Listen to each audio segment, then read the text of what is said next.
मैंने इस संदर्भ में पहले भी विधानसभा के अंदर अपनी बात कही है।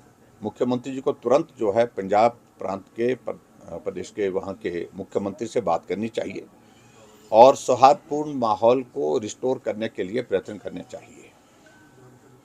पंजाब के लोग हिमाचल में आएँ, हिमाचल के लोग पंजाब में जाएं और सुरक्षित होकर के और आनंद के साथ वो हिमाचल प्रदेश में अगर घूमना चाहते हैं घूमें, लेकिन कानून व्यवस्था सरकार की जिम्मेवारी है। कोई गलत करता है तो निश्चित रूप से उनके खिलाफ कानून के मुताबिक कार्रवाई होनी चाहिए। मैं एक उदाहरण देता हूं कि एक घटना घटी थी हमारी सरकार के दौरान। विधानसभा के बाहर जो है धर्मशाला में भिंडरावाले के पोस्टर लगाए थे और खालिस्तान के नारे लिखे थे। हमने 2 दिन के अंदर कार्रवाई की और जो लड़के थे उनको उठा करके लाए थे पंजाब से। मुझे लगता है कि जहाँ कानून व्यवस्था की बात आती है उसको गंभीरता से लेने की आवश्यकता है। और अब तो चिंता का विषय हो गया कि हिमाचल के लोग दिल्ली जा रहे हैं, चंडीगढ़ जा रहे हैं, पंजाब जा रहे हैं, तो बसों को रोका जा रहा है, बसों को तोड़ा जा रहा है और जो हमारे हिमाचल के लोग वहाँ जाते हैं तो उनको परेशान किया जा रहा है। वो चिंतित है सारी चीज़ को लेकर के। मुझे लगता है कि गंभीरता से इस सारे मामले को लेने की आवश्यकता है। और हिमाचल प्रदेश में भी जिस प्रकार से पंजाब के नौजवान आकर के यहाँ कानून व्यवस्था को खराब करने के लिए कुछ ऐसी बातें कर रहे हैं जो नहीं करनी चाहिए। आप आइए, घूमिए, रहिए, आनंद के साथ रहिए, लेकिन कानून तो कानून है। कानून का उल्लंघन करने की इजाज़त नहीं होनी चाहिए। मैं बड़ा साफ कह रहा हूँ इस बात। देखिए, कानून व्यवस्था के संदर्भ में हमने विधानसभा के अंदर भी ये मामला भी उठाया। इसके अलावा और भी जो दूसरे मामले जो कानून व्यवस्था से जुड़े होते हैं उनको उठाया है। और मैं पहले भी इस बात को कह चुका हूं कि हिमाचल प्रदेश में कानून व्यवस्था नाम की कोई चीज़ रही नहीं। ये विधानसभा के अंदर हमने ऑन रिकॉर्ड बोला है, विधानसभा के बाहर बोला है। और जिस प्रकार की घटनाओं का ये सिलसिला चला हुआ है, एक के बाद एक घटना हो रही है।